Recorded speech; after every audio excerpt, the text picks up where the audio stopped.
All right, we start with breaking news. Live pictures of the Capitol on a beautiful, beautiful Wednesday night here in D.C. Sun is setting, and a contentious hearing over Joe and Hunter Biden's family business dealings just wrapped up. Welcome to the Ferris Show on television. First tonight, off-ramp. How will Republicans get out of impeaching Joe Biden? Today's House Oversight Committee hearing sealed the deal. They do not have the evidence to prove Joe Biden committed high crimes and misdemeanors. They aren't even close. The hearing was called Influence Peddling, Examining Joe Biden's Abuse of Public Office. They offered more than 1,000 pages of documents. And still, no hard evidence linking Joe Biden to a bribe from Ukraine or any other country. As promised by Hunter Biden's lawyer, it turned into a carnival sideshow. Someone wore a Vladimir Putin mask. Case in point, even Fox and Newsmax cut away from it. And that's all because of the testimony of Lev Parnas, an ex-associate of Rudy Giuliani with deep ties to the Ukrainian government. Nearly a year traveling the world and interviewing officials in different countries, I found precisely zero evidence of the Biden's corruption in Ukraine. No credible source has ever provided proof of criminal activity. For months, Republicans promised smoking guns, foreign bank accounts, shell companies, all sorts of stuff. And yet, they have proved nothing we don't already know. Hunter traded on his father's name to make millions and engaged in lots of unsavory and probably, if not almost certainly, illegal behavior. President Joe Biden spent the past 50 years on a government salary, yet owns multiple multi-million-dollar mansions. It's math. And after all the hearings and cable TV hits, there is no hard evidence linking Biden to a bribe, as they say in the Middle East. Republicans now have two choices, both of which are bitter. They can bring a paper-thin impeachment charge against Joe Biden that won't pass the House. That would be embarrassing, to say the least. Or drop their impeachment inquiry, and the White House will rightfully say Republicans cleared Joe Biden. With us now, Eric Erickson, host of The Eric Erickson Show, author of the very best conservative newsletter on the internet, Show Notes. It's good to see you, my friend. And then when the Republicans had reached rock bottom, they started to dig. James Comer, just in the past couple of minutes, saying that he is going to invite Joe Biden to testify. So they are extending now the embarrassment. How do Republicans get out of this? No good way. You know, when they were elected and they announced their number one thing would be this, I wrote at the time that it was absurd, that look into it if you want to look into it, but don't make it your big thing. And they made it. I mean, let's remember, not the border, not China, nothing. The very first thing Kevin McCarthy announced they would do would begin this inquiry into Hunter Biden. And it was always absurd because, yes, there is things that don't smell well there, considering Joe Biden, public servant, has all these homes. But there's never been any good proof. There have always been plausible explanations. There's never been the smoking gun. In fact, when they've said they've had smoking guns, they've had to walk it back later. They've just got it on their face. There's a point to be made. And I am no Peter Navarro fan, but Peter Navarro is in jail today because he defied a congressional subpoena. Hunter Biden didn't show up, even though he was subpoenaed today, defying a congressional subpoena. There is this two-tier justice system. I think people can agree on that. The question is, does anybody other than those on Twitter and those who talk about politics professionally care? No, and you've made the good point there. This is a very online movement of Republicans. It's intriguing to me that when I bring this up on Twitter, people on Twitter really get into the minutia of he did this, here's the date, all of the things. It doesn't matter. In the real world, people can't buy groceries, and the Republicans, every minute they're talking about Hunter Biden, they're not talking about it. And in the real world, people are concerned about the border. Every time the Republicans talk about Hunter Biden, they're not talking about that. There are real issues, real Americans not online care about, and the GOP is distracted. Yeah, I can't figure out how House Republicans are going to get out of this, but that's their problem. We'll cover it. The other person I think who understands this remarkably well is Donald Trump. Because he's not talking about Hunter Biden. He used to all of the time. He is, though, going back to the whole rigged election thing. You brought this up in Show Notes. The Wall Street Journal had an excellent piece on it. We'll listen to Donald Trump for just 1 second. We have to go out and we have to get so many votes. We want this to be a landslide. That way it's too big to rig. We want to make it too big to rig. Does that fire up the base? You know, this is the problem for it, is that in Georgia in 2021, in January, the precise number, 427,205 Republicans who voted in the general in 2020 didn't turn out for the runoff because Donald Trump said it was going to be stolen. If he goes down this path, you've already got Republicans convinced the Democrats are trying to steal it, and he's also dismissing early and absentee voting. So we've seen this play out in special elections already. It's raining too hard. It's snowing too hard. It is going to be in November. They're not going to stand in line in a blizzard to vote, and he's suppressing his own vote. The one thing that does motivate people is cultural issues. And I think about what's happening now with Latinos. Latinos now break for Trump 46-40. 37% of Hispanic voters said that Trump's policies as president helped them personally. Just 15% of the same group said Biden's policies had helped them. One of the things that Joe Biden has made a signature issue, if you will, maybe kind of how Republicans made impeaching Joe Biden an issue. Joe Biden has made electric vehicles an issue. Utterly failed. You've covered it. I've covered it. Today, the EPA released even more standards, tighter standards on emissions to try and effectively force consumers who don't want electric cars to buy them, and manufacturers who don't and can't sell electric cars to make them. I'm wondering, from a cultural standpoint, where this election is headed if Joe Biden is continuing down that elite culture path. You know, so this is the thing I think Democrats are making political malpractice on. The election's going to come down to about 40,000 people, and we know from the underlying data in the polling, white voters have made up their mind. It's non-white voters who haven't. All Donald Trump needs is 40,000 Hispanic and black voters to shift his way, and he wins the election. And the fact that the Democrats are pushing these upper echelon cultural issues for the elite that make them feel good about themselves and their electric cars really is going to play very poorly with working class non-white voters who they're struggling to find fossil fuel burning cars right now they can afford. They can't afford the. Yeah, no, it seemed as though he could have had an off-ramp. Speaking of Republicans having an off-ramp, Joe Biden could have had an off-ramp. And I think you're right to point out, you've got a situation where both sides right now are doubling down on things that work well with the base. EVs work very well with the Democratic base, and they do not sell at all, literally or figuratively, with swing voters, 40,000 of which decided, including in your home state of Georgia. Eric, thank you as always. We appreciate it. You are the right man for this segment, as the right man for many segments, I would add. Thank you. Oh, by the way, I have one other thing. We didn't pull the soundbite, but I did want to say thank you very much. On your radio show, you said some very nice things about our program, which means my mother thinks, as she listens to you, that I'm not completely full of it. So she believes you more than me. I hope your parents, unlike mine, have decided you have a real job. Mine still want me to hold on to the law degree just in case it doesn't work out. Well, it's working out pretty well, Eric. It's good to see you, my friend. Thank you. Normally, we tell you when politicians get things wrong, as our friend George Will likes to say. Nobody turns on the TV to hear about planes that land safely.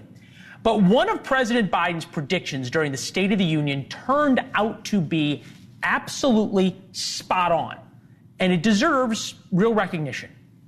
Thanks to our bipartisan infrastructure law, 46,000 new projects have been announced all across your communities.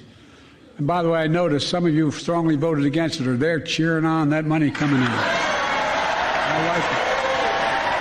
I'm with you. I'm with you. If any of you don't want that money in your district, just let me know.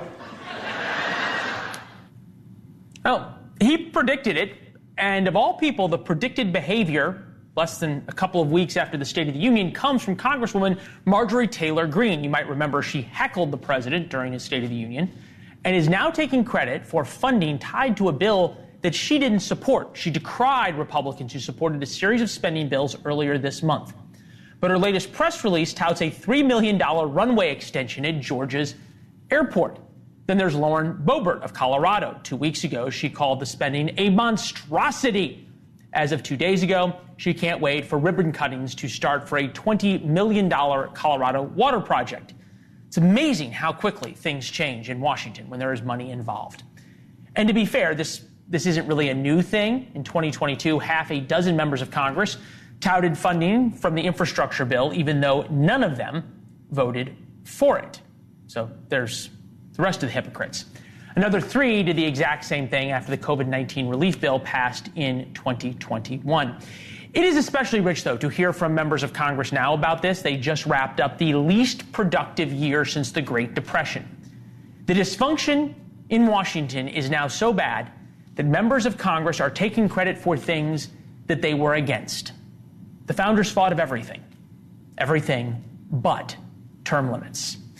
In a tiny Texas town, tiny border city, the police say the mayor not only ran the town, but a massive cocaine smuggling operation. How the mayor of Cocaineville got away with it for so long. And Cuba's communist regime could be on the verge of revolution. That'd be nice. And the Biden administration is doing, well, absolutely nothing. Why the White House lectures our ally Israel about starving Gazans, but could care less about the people you see there, starving Cubans demanding change.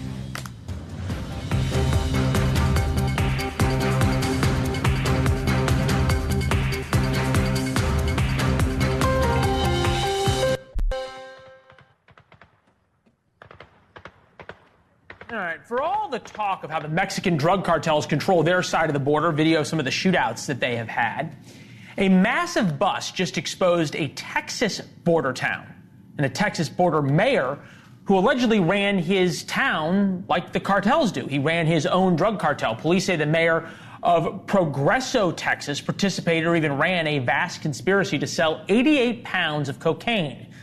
You might call it a family business, both running the town and the drugs. Police arrested his brother, Frank, last year. He was president of the town's school board at the time. Running the school board means running the school buses. And back in 2020, a school bus driver got caught with 30 pounds of coke. You might imagine Progreso residents are getting pretty fed up with the antics of those in charge of their town. A lot of our citizens are concerned about the fact that the people that are running the city and the school board, by the way, are people that have federal offenses and have been running the city down instead of building it up. Dave Hendricks is with us, reporter from our affiliate KVEO in McAllen, Texas, who's been working on this story, and Alicia Pina, who ran for the Progreso School Board all the way back in 2011. Alicia, when did you heard about this story? Did it surprise you? Not one bit. Why not? Because being so close to the border, they always turn to narcotics to pay for their party and buy votes. Dave, help us understand. Are these little border towns like individual fiefdoms and the mayor and the school board just run everything? How is that possible? Progreso is a very small town, and it's had a long history of problems with public corruption. Certainly not all towns are like this, but Progreso is definitely a problem. When you say problems with public corruption, was it clear, and reporters get a feeling for this, that there was a family business going on there? The politics in the town certainly was a family business, with the mayor and the school board president being brothers, right? But I'm not sure that anyone realized perhaps that they were moonlighting as drug traffickers, as alleged in this indictment. How'd they get caught? So that's a great question. The federal agents haven't said a whole lot with the case pending, but back in 2020, there was a former school bus driver who got caught at a Border Patrol checkpoint with about 30 pounds of cocaine. And that investigation continued. Homeland Security Investigations, which is part of ICE, took the case with the U.S. Attorney's Office, and it eventually led them to the mayor and the school board president. Wow. Do we have any idea if this was part of a larger ring or how they were using their jobs? If you're the mayor and the school board president, even in a small town, you've got a lot of power. What did that allow them to do? Do we have any idea? We don't know yet the full extent of what exactly they did. The indictment doesn't include a lot of details. But one thing that was very concerning to a lot of people is when the school board president appeared in court last year for his detention hearing, the judge admonished him not to speak with the police chief and another member of the school board who's now actually the president. And that's an admonishment usually reserved for people who are witnesses, co-conspirators, or victims. And so it raised a lot of questions about what was going on there. Well, no kidding, especially about the police chief. And the police chief so far, as we understand it, hasn't been implicated in this, correct? No, not at all. Wow. All right, 88 pounds of cocaine. That ends up being worth $2, $3, $4 million, depending on exactly where it ends up. Alicia, what's happening in the town now? I mean, you ran for school board all the way back in 2011. Obviously, the town political machine kept you off. How's that worked out for you? I have not put my guard down. I'm very active in the community. And for anything that we see, we always report it to higher officials. And that's what we basically... You heard from Dave about the police chief there. Is these little towns run like kingdoms? Unfortunately, they do. And we are fed up with it. We can't tolerate this. We need to continue with our education for our children. Yeah, there's the school board president during one arrest. Wow, incredible story. Just in terms of how this happened, makes you think, Dave. Last question to you. When I was down on the border, we were talking with Texas Department of Public Safety about how a lot of times they're having to deal with sheriff's offices, small town police departments, on and on and on, who are also involved in the drug trade. As the border crisis has gotten worse, have these problems of sort of corruption in these small towns and dealing with the cartels on the other side of the border gotten worse, or has it gotten better with the increased scrutiny? I think that temptation for people to get involved in drug trafficking has always been there and is always going to be there. But I think that it hasn't necessarily changed as a result of the surge in law enforcement. That's been more focused on immigration. All right. Dave, keep up the great work, asking important questions. Alicia, keep the faith. There's hope now. At least there's people looking at what's happening in the town. Appreciate it. Thank you both. Coming up next, where are the airdrops? President Biden goes all in for the people of Gaza, but refuses to help Cubans kick out the communist regime 90 miles from our shore. The administration's explanation for ignoring our enemies.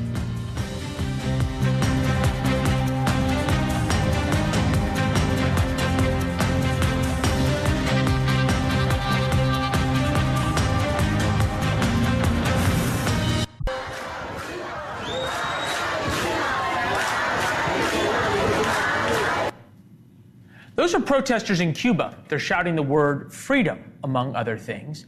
There isn't much video of the protests in Cuba.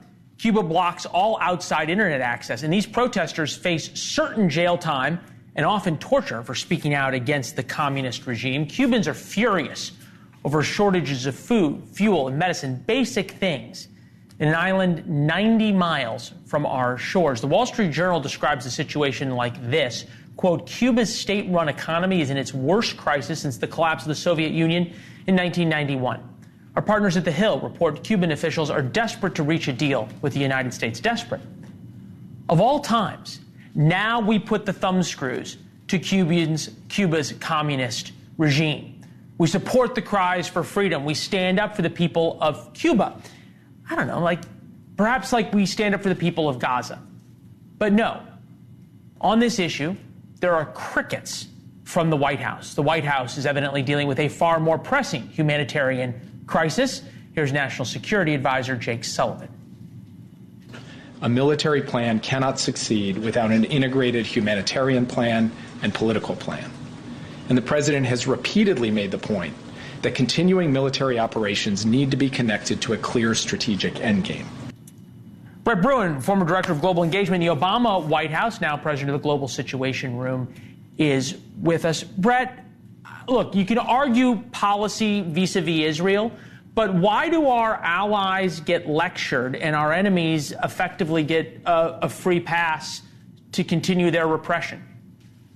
Well, it's inconvenient, and quite frankly, Leland, if we took on the issue of Cuba, then we would have to probably do something about it. And that is a reluctance the Biden administration has had from the beginning. One of the criticisms that I've had throughout this administration is when it came not just to Cuba, but Venezuela, Colombia, even Mexico, some of the deterioration in both the human rights situation, certainly the democratic norms, went unaddressed. And in some cases like Venezuela, we actually rewarded Maduro even before he organized free and fair elections. And we're seeing the results of that now.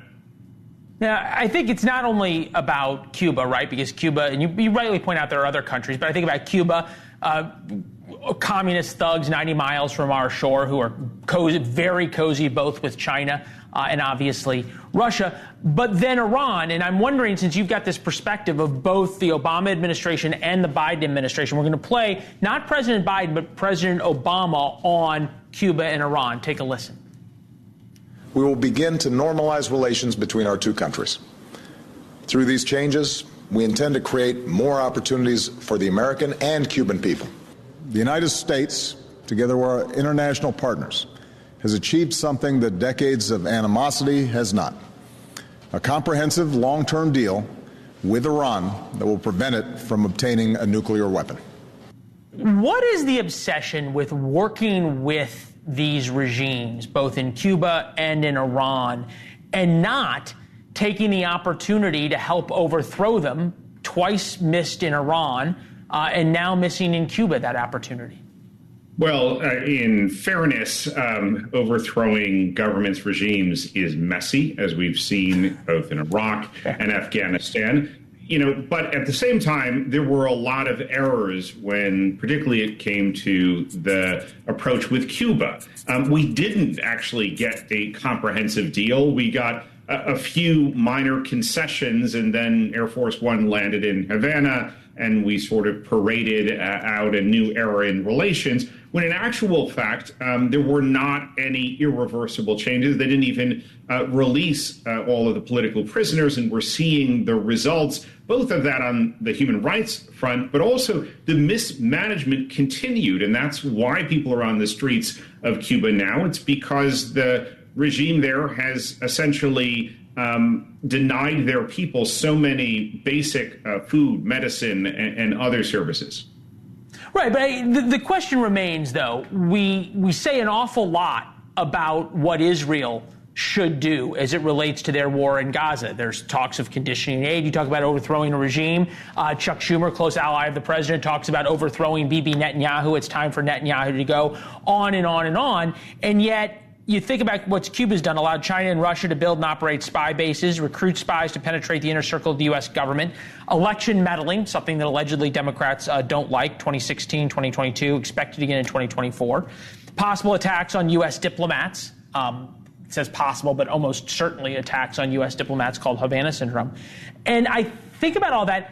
What could we be doing if, rather than having this obsession with cozying up to these regimes and getting them to act better, we actually wanted to put the thumb screws to them? What could we do?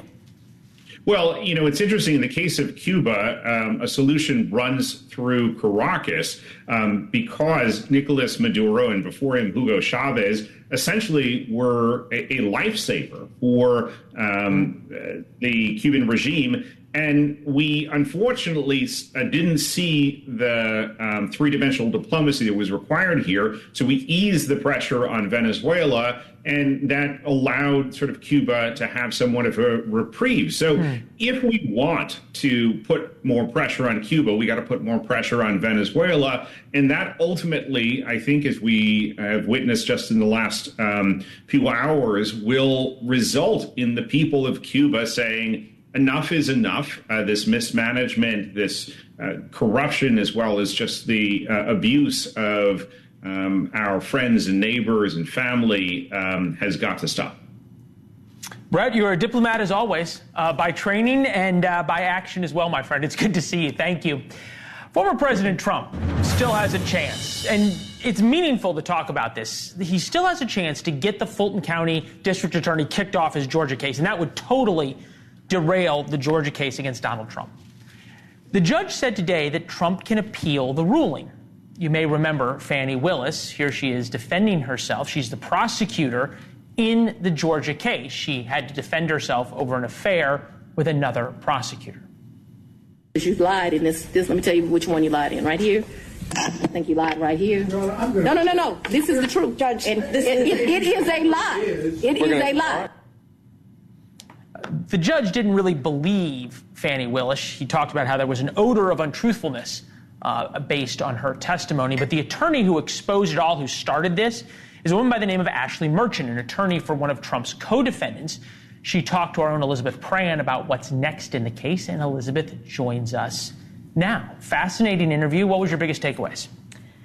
Yeah, and I love this story, and I think one of the biggest takeaways really is today is we're witnessing the checks and balances inside the judicial system, right? So this is a fairly young judge, right? Judge McAfee. He's only 34 years old, and he said, listen, this was my decision, and we can talk about it for hours, the fact that he said the appearance was there, but there wasn't necessarily a conflict of interest, right?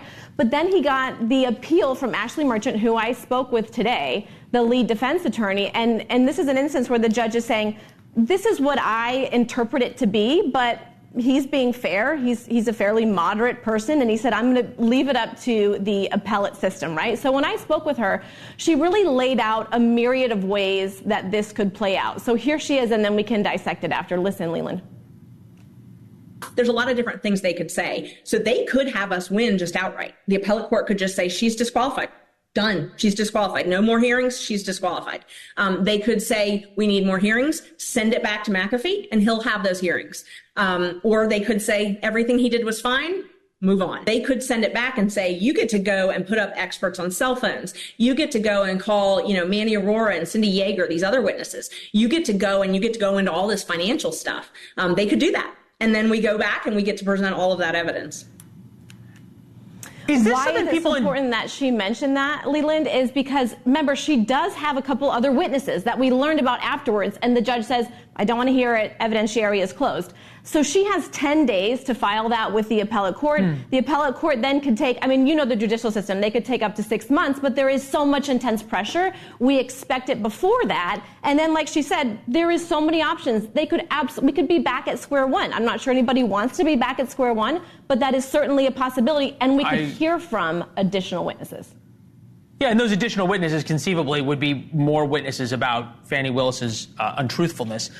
You said nobody wants to be back at square one. I could tell you Donald Trump would love to be back at square one, nothing more than me to be back at square one in the Georgia case. Look, all of a sudden you took a completely boring election case and turned it into must-see TV, right? Fani Willis was sort of stranger than nonfiction. It was wild, stranger than fiction, if you will.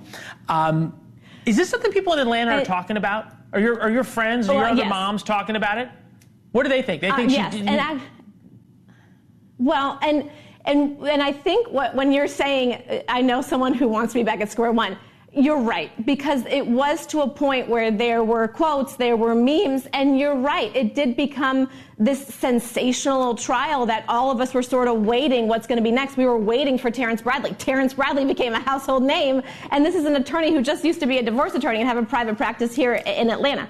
Is this something that the Trump team wants? Of course they want, because if this does eventually go to trial, you have a DA who has been stripped of all of her dignity. And I think one could argue she is a very qualified young woman, but we've seen her up on the witness stand where she talks about how she would rather drink Grey Goose over Cabernet. Not the best look. You don't say. All right, Elizabeth, I feel like you've saved the best line for last. Elizabeth Pran on I left you thoughts about alcohol. We've finally found an area in which your expertise is useful to the program. It is good to see you, my friend. Thank you. Congratulations on the interview. Thank you. All right. Next, no farmers left, although Elizabeth Pran does have chickens, we're told. Waking before dawn sounds fun on TikTok, but fewer and fewer kids of farmers take over the family business. It's not all like this. Who will feed the next generation? The one man with a plan that goes beyond, well, videos like this.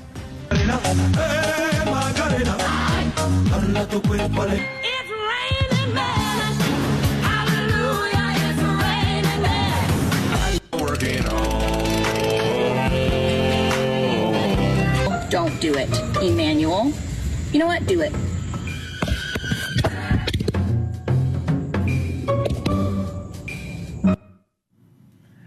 Viral videos of farmers are getting hundreds of millions of views on TikTok. But in reality, the farm industry and its future is much darker than what you see on social media, because what you see on social media isn't real about farming. Farming is a lot harder than social media makes it seem. Family farms across the United States are rapidly disappearing. 880 million acres of farmland's been gone in 5 years. 20 million were lost in the 5 years prior to that.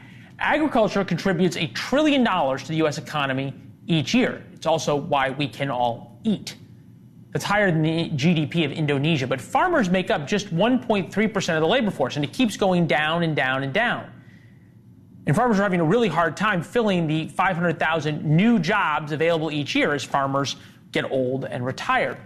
There's one state, though, that's seen success in Pennsylvania. Lawmakers have focused on passing legislation to help. They've safeguarded 600,000 acres of farmland from commercial development since 1988. It's more than any other state. They passed tax credits for beginning farmers and wrote the nation's first state-level farm bill. They put agriculture as part of the state's economic development machine.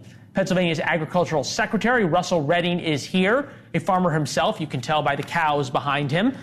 Old dairy farmer, and now corn, wheat, soybeans, and the like.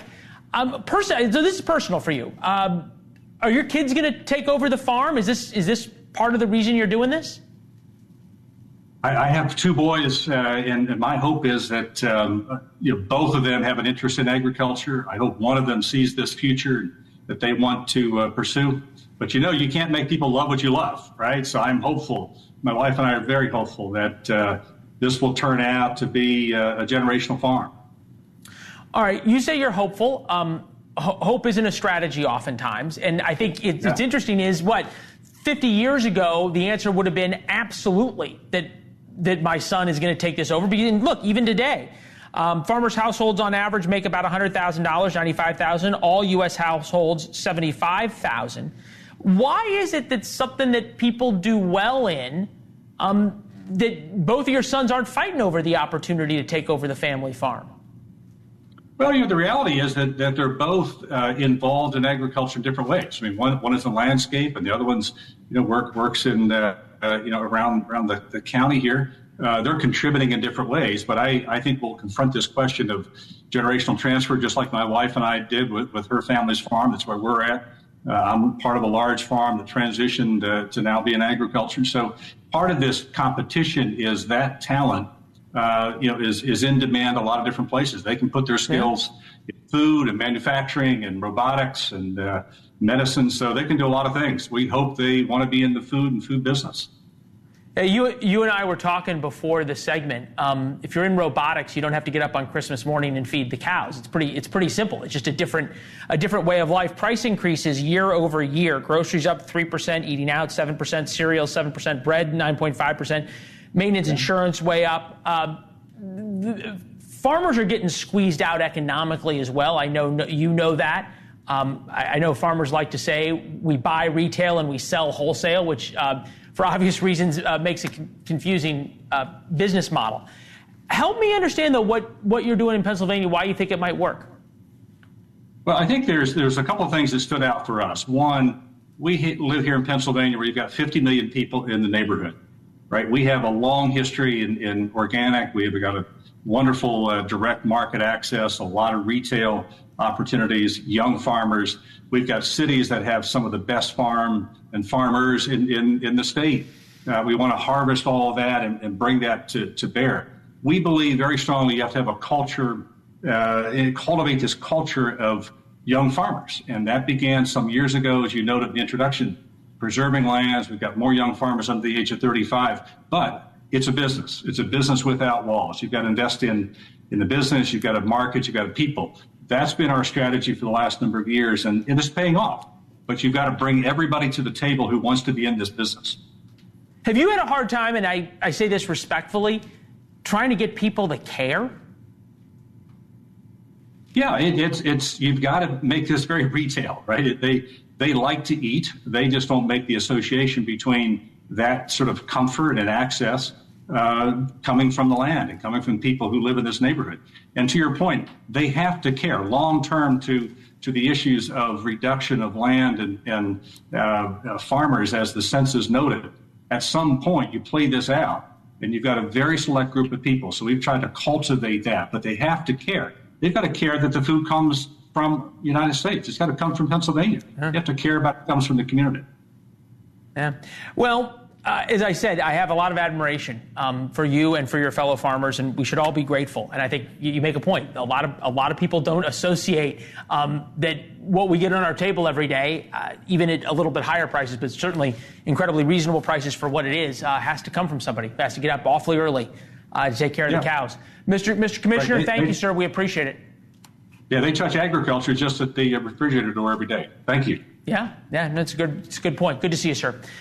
Coming up next, elementary kids taught to hate, how schools in America started teaching the same lessons as Hamas-run schools in Gaza. We're told that hate is bad. Will there ever be accountability?